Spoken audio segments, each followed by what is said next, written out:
De la Tanière à Busserolles, dimanche 23 septembre. Le ciel est maussade et la matinée s'annonce morne quand nous quittons le camping du Parois. Qu'importe, je sens la joie et l'énergie chevillées au corps dès que nous cheminons à travers forêts et prés. Nous marchons le long des bouchures, ces haies basses omniprésentes en Saône-et-Loire. Un paysan venu s'assurer que son taureau ne souffre de rien nous parle longuement des difficultés de son métier qu'il pratique toujours avec passion. Il a dû s'adapter en construisant avec ses associés un laboratoire de transformation de la viande sans lequel il n'arriverait pas à vivre. Nous poursuivons notre route jusqu'à Détey, où la petite église romane du XIe siècle, avec son abside semi-circulaire, se campe fièrement en plein carrefour. Bientôt, Daniel me quitte pour parcourir les quelques kilomètres en sens inverse, mais il se perd dans les bois, saute des barrières, traverse des champs qui se ressemblent tous et finit sa virée dans la voiture familiale de deux instituteurs et leur bébé qui, attendris par sa détresse, le reconduisent au camping.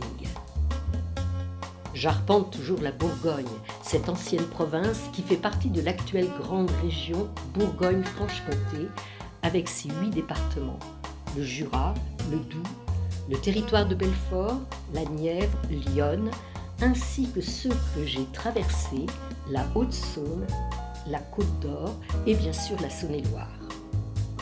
Avec la deuxième surface agricole utile, SAU, et la première surface toujours en herbe, STH, la Saône-et-Loire est un des premiers départements agricoles français.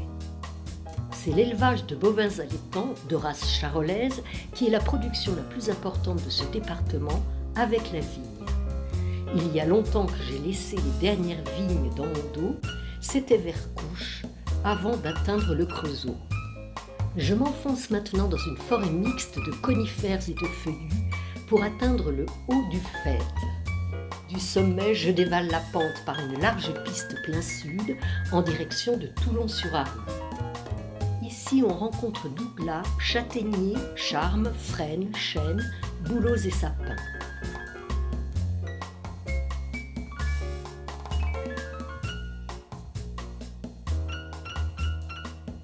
Des genêts à balais viennent coloniser l'espace dès qu'il devient ouvert.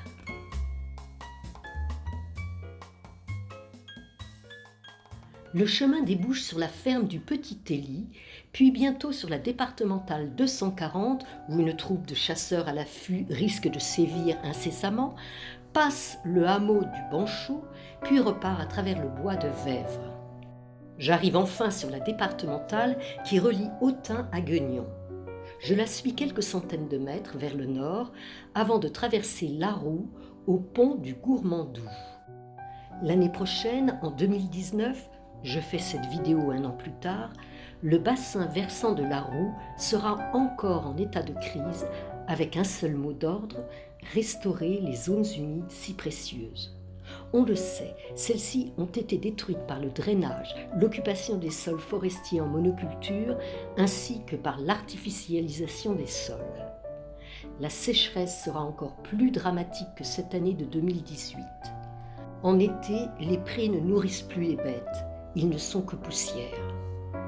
Arrivé dans les faubourgs de Toulon-sur-Arroux, je traverse de nouveau la rivière avant d'entrer dans le centre du bourg où l'église romane a été classée au titre des monuments historiques et où l'hôtel de ville fait bien République française.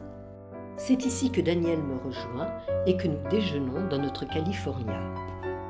Les nuages se déchirent quand je repars sur le GR 131 et les premiers rayons de soleil font une percée alors que je passe devant la ferme du Char. Sur ma droite, à une dizaine de kilomètres en direction du nord, commence le parc naturel régional du Morvan. Le paysage est toujours le même, celui de vallonnements discrets où les prés jaunis par la sécheresse sont entourés de bouchures. Je descends par un petit bois jusqu'au ruisseau de Vaïro, puis je longe quelques fermes éparses. Enfin, je laisse sur ma droite le village de Sainte-Radegonde, joliment éclairé par le soleil rasant, avant de rejoindre le hameau de Busserolles, où Daniel m'attend avec notre California. Ce soir, nous rejoignons le camping du lac des Arouettes qui longe les bords de la Roue au sud de Toulon-sur-Arroux.